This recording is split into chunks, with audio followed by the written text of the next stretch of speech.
Okay, this video is like a summary of all the little tech and stuff I have for getting all of the netherwarts. There's not a whole lot with the overworld. Number one is just make sure you have Zyro's world map installed and set a hotkey to open world map.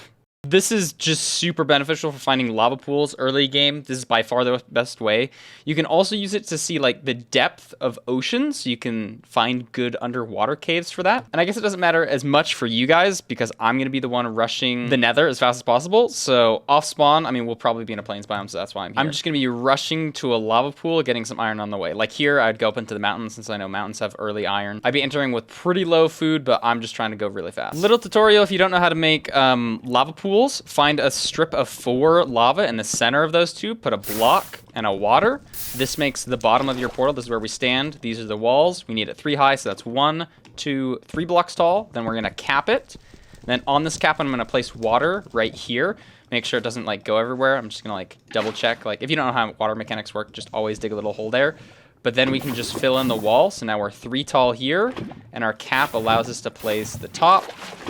We can drain the water, and boom, that's how we make our portal. The important thing when entering is we want to always be entering with a lava bucket. This is so we can portal trap when we enter the nether first time. So first thing I'm going to do is go on top of the portal, place 1 block, lava on top, boom. Now the entire portal's trapped, we're good to go. If you are ever not the first person to enter the nether, since ideally we'll be doing this with every portal, always make sure you enter with doors and blocks on your hotbar. This will allow you to escape. And all we do to do that is sneak over to the corner so that you can place on this bottom portal block, place a block, it's gonna put it there.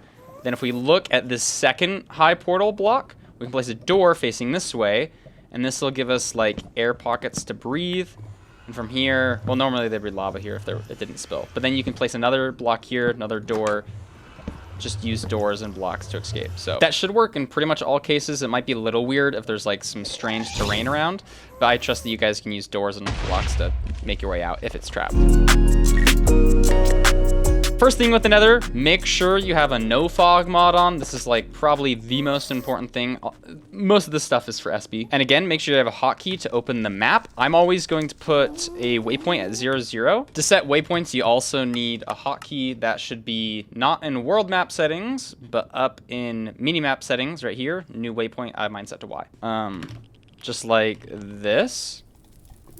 So then I can tell how I need to search the world. And the basic idea is, since we have no fog, we should be able to see every structure that's in the area. You can use the F3 screen if you want to like find bastions. I probably won't be doing that hardly ever. But as long as you can see everything, we can basically guarantee that this entire area is cleared, even though it's showing the top of the nether roof, because we can't use cave mode. So if you're seeing something like this, we could see the bastions, right? Which would be great. This is just like fully not allowed though. So we're only using this to like map where we've been. Also, if you've never used this mod before, you will have a mini map in the top left. So we have to turn that off for lifesteal rules. So in the world map settings, you can access the mini map settings. And then in here, we just make sure to turn that off and go to entity radar settings, entity category settings, and make sure the display is off. This will just make it so that entities don't appear on the map because that's also not allowed. From here, I'll try and clear the first couple regions of the nether, like the first 4 regions, like the positive, negative, positive, you know, all those ones. Once SB is in the nether, he can probably, like, as long as me and him are just communicating, I can be like, okay, will you take like the negative quadrant of the map, and he can start like exploring like this. The basic idea is with bastions, once they're looted, we will set a waypoint. Depending on if I loot them or not, I'm gonna set them as V as looted and B as unlooted. I'm always gonna assign the same color. That way, they show up on the map and we can double check later to make sure we're getting all the structures. Same with fortresses. Once we've looted them, I'm just gonna type D for done. I always set mine to dark green. That way we can also see done fortresses and done bastions on our map, so we can make sure we're doing everything correctly. This way we can keep track of all the waypoints that we set. You see it gives us coordinates up here, and we can import this into a graph later on to make sure we're getting all of the regions. This is the Minecraft world. I just made a little Desmos graph. Every white space here is a region that we need to check for a structure, aka a bastion or a fortress. This is the entire Minecraft world. So if one of us logs off, we can like manually input where we've been, what bastions are looted where we haven't been to systematically clear this whole thing. I'm going to start with fortresses because fortresses are a little bit simpler. There's two parts to a fortress. The open section with just railings like this where the blaze spawners are, and the closed section like this where it has full walls, you're totally encased. They always meet together here in this central room, and this is where we're going to be setting all of the waypoints for all of our things. I have a system where I always place a block here to set my waypoint so I don't like die to a skeleton or wither skeleton attacking me. From here, we're going to treat this sort of like a maze, and we're just going to take a right every single time, and as long as you're just following the right, you will clear the entire thing. And that's just an easy way to keep track of exactly where you've been. When you come into rooms like this, I personally like using a lava bucket to burn all of these. And then I always make it a rule to go up first, and then I'm going to keep my system of right. I see that the hallway ends there. Keep going right. We want to check every single chest because you can have a chance of getting netherwarts. So we will have to search every single chest in every nether fortress to make this work. So you're going to check all your chests. You can burn them. We'll actually get a lot of diamonds and a lot of obsidian from this. So that's really nice. I'm going to check this. I see that that ends over there. I'm just going to keep hugging the right. And you want to make sure you take one saddle. That's going to be very important for using striders later. If there's ever a hallway like this where you're like, I got to run all the way to the end. Yes, you have to run all the way to the end. We need to guarantee that there's no chests with netherwarts. Even though it's slightly rarer, it's very important. And so I'm just going to keep hugging this right, keep going through this way, and before I know it, I'm going to have cleared this entire upper portion. And then, when I get back down to this room, I always go under second. So just as long as you have a system to search nether fortresses the same way every single time, do that, because it's very important that we search everything. I would say also to not break the chests, because we want other players to have to search this much too. Especially with the first couple of fortresses, if they can be like running through these halls over and over, just praying that there's netherwarts in here, that's huge for us. That's huge. So don't break these. We also want to make sure we're not leaving any signs that we've been here, so don't make any head hitters like this. Lots of the time you'll get terrain like this with netherrack that you have to break through. When you're coming down, place this back, because if somebody comes up, they're gonna be like, oh my gosh, nobody's been here yet. We want to make the fortress seem as untouched as possible, aside from like this, obviously, which we gotta clear, so that everybody has to search the fortresses. And like right now, I can't even remember where I am in the fortress, but I'm just gonna keep doing my rights. So in here, I'd be like, okay, I'm gonna do these, then I'm gonna go up, search all this. Now I can go down behind this staircase, keep searching the chest. Look at that, we got some more diamonds. But eventually, we'll keep following the right hallways, and we'll make it back to the starter center room, and this is when we can set our waypoint for done. If you ever enter the fortress from a different spot, just make sure that you keep track of where you've mentally been. I would recommend still following like the follow the right all the way. Like it's kind of like solving a maze. You just hug the right wall, you always solve it, at least in this kind of maze. And so if you enter from a spot that's not the start, you can use this to like mark what hallways you've been down and then get rid of them once you've been back, and slowly you'll clear the entire thing and make your way back to the starting room, and it's cleared. Okay, bastions, this is a big one. You may have seen routes before for routing bastions and getting like trades efficiently. We're basically not going to do any of those routes. They're just not good with piglin brutes on the newest version. They just all kind of suck. Routing bastions in this version is basically just avoiding piglin brutes, so that's the basic idea. If you find stuff that works for you, do that. I'm just going to show all 4 types of bastions and what I do for all 4 of them. Bastion number 1, this is called Treasure because it has a giant treasure pit at the bottom. It is a giant cube. It is the only giant cube. Huge flat walls, that's how you can remember it. And then it has a bridge connecting to 2 different ramparts. This one is buried, so it makes it a little bit annoying, but I'm always going to start at these ramparts. If you can make your way to like this section, I mean, first, I should probably have gold armor if we're on lifesteal. It doesn't take too long to mine gold armor. But the first thing I would do is probably burn all of the piglin brutes here. If you're setting up the portal trap, you will lose the lava bucket, so just make sure you get lava from elsewhere, or maybe even go back into the overworld to your same lava pool to get stuff. This is how I route treasure. I go up 1 staircase, 2 staircase, and from this 2 staircase, I hide in the wall here, and I just follow this corner up for a little bit until I poke my head into the room, And from here, I'm just gonna make a 2-block pit like this, right? And I'm gonna get some attention of some piglin brutes. It's kind of scary.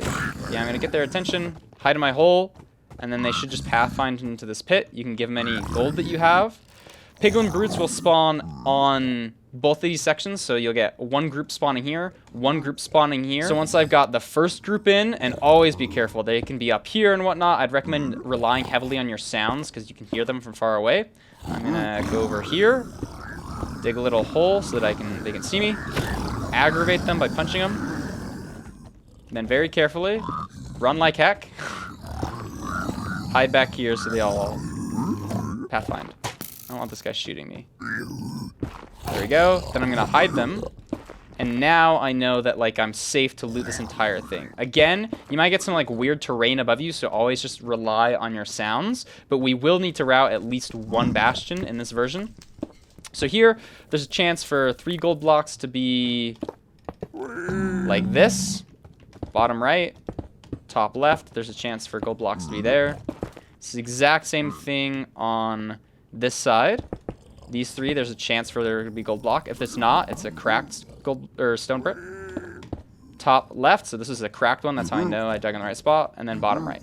So I'm gonna mine up all of this gold, and I'm just gonna trade it with the brutes. And from here, I like to go kitty corner while I wait for all the trades. Again, main thing is safety priority. Like just practice doing this. Whatever works, as long as you're doing it safely, anything works for you. We're also going to get a lot of smithing templates, ancient debris. You can get some really good swords, lots of good food. Bastions are like really huge. You get tons of iron. We need obsidian. We're going to get like, we might even be able to get like almost all the smithing upgrades like nobody else can get them. Probably not, but most of them. A thing I really like doing is using bundles to keep my inventory organized, especially with bastions. Like one piece of ancient debris that takes up an entire slot, just put it in a bundle. So I usually have a bundle for dumping all of my important stuff into, and then one bundle for dumping all my enchanting stuff into. So like I'll have 4 of this. You can get soul speed books, which is really nice.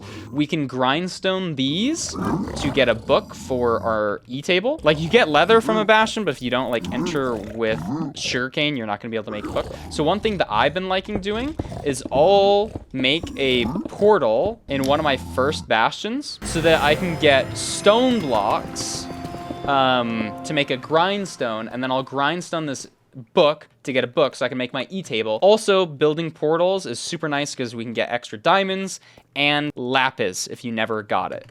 Because what we really want to be pushing for is not only an enchanting table, but efficiency 2 specifically on the diamond pickaxe. Little known fact, as long as you don't log off a Minecraft server, your first enchant will always be the same. And with a book, your first enchant with 0 bookshelves will always be efficiency 1. Now, it's not that uncommon to get this if you mess it up, but I'm going to be doing a book first so that I can get efficiency on my pickaxe as well. And then once we've looted enough bastions, we can make ourselves an anvil and get our efficiency 2 diamond pickaxe. This is like the main thing you want to push for. Honestly, don't like worry about it too much. The main thing is speed, so just try to get this stuff as it comes, but it is important and useful. Low key, you can also just use the bastions to make a whole bunch of gold picks. That's like just as good, but we want something for insta mining because it just makes exploring the Nether so much faster. So I've been sidetracked with this treasure bastion. With treasure, the main thing we're looking for is a fire resistance potion. I'm gonna put all my enchanting stuff back in my 1 shulker, keep a couple pearls. We're gonna get arrows. Bastions are just so good. I would recommend systematizing your inventory for looting bastions specifically, so that you have like, this is my spot for obsidian, this is my spot for flint and steel, this is my spot for netherwart. Like I sort of have a system, and I think that's super underrated. You can also use like any extra leather that you find to make armor. But with the treasure bastion, we're gonna drink our fire res and then start exploring this second half. Again, brutes are like the most dangerous thing, so be very careful when you're coming this way. You can get these gold blocks if you want. I know that a group of piglin brutes always spawns here when a bastion gets loaded, so if I know I've killed them, which I know I've killed them here, I'm gonna safely walk across and boat down. From here, I like boating onto one of these little blocks because I have fire res, so I'm gonna be safe, and piglin brutes are gonna be like killing me everywhere else pretty much. You'll get another group of piglin brutes spawning at this bridge. I think they've fallen down right here, but we're just gonna use lava buckets to clear everything. Make sure there's no more piglin brutes. Magma cubes can sometimes be super difficult, but we're gonna do that. And then we can mine the rest of our gold. Get our chest, which is also super overpowered. This is how we're going to get diamond armor too. Like, you honestly don't need to mine for full diamond unless you're going to die. Like, look at that. I just got a fire aspect 2 sword. If you see any chests that you want to go for it. You don't, like, need to do this, though. But once we've got everything, just make sure you pillar up safely. You should get a lot of blocks from trading with the piglins, too, so this shouldn't be a problem. Oh, little thing to remember. This bridge here always spawns wherever this staircase is on the bridge. That's the direction of where you entered from. So I use that as a little cue to make my way back up here. Remember, I have 1 right on the staircase, 2 rights on the staircase, and this is where I make my little way up here. I like to go kitty corner. I can check all my loot. I can trade more stuff if I want more fire resistance potions. I can exchange my armor, get my stuff situated. Like, this stuff is just so good, bro. I can make myself a bow because I know I'm going to be PvPing even while I'm waiting for the trade, so I can, like, enchant my bow. You can get pretty stacked just from looting bastions. Again, this is the treasure bastion. We have the giant cube here. We have the bridge in the middle and the 2 ramparts. We're always going to go to this 2 ramparts first. We're going to poke a hole in the side like this to make sure we have a little pit for them to fall into. We're going to lower them in. Play very carefully. Don't get hit by a piglin brute once. Okay, next bastion. This one is called Bridge because it has the giant bridge with chalice of gold out front here. This one is the easiest to get to the gold first, so I'm just going to mine up all the gold. And then with this bastion, there's 2 parts to it, 2 ramparts. We have the one on the left, one on the right. Each can spawn with a chest, but each can spawn with piglin brutes. So I'm actually going to keep all of my gold here, and I'm going to go down here to trade with these piglins. So just make sure that you have a hole. This is actually going to be kind of weird because everything's floating on lava. But make sure you get like a little piglin hole, and then you can kind of lure them in here. You should be able to get at least 2. While these guys are trading, I like to go up and check both of these ramparts. If there's any piglin brutes, you can always stack up 3 blocks, kill them with your lava bucket. With this bastion, it's just important that you check both ramparts. With this one, this is like a shorter, just a single chest here, so I know that there's not going to be piglin brutes here, but sometimes there's going to be like a double chest, and that's where things get a little risky. Same principles apply here for looting. Just use everything. You got like leather you can make extra armor with if you want. Make bundles, that's super important. Clear inventory. You can use obsidian to go back to the overworld if you need anything else. That's how I route these bastions.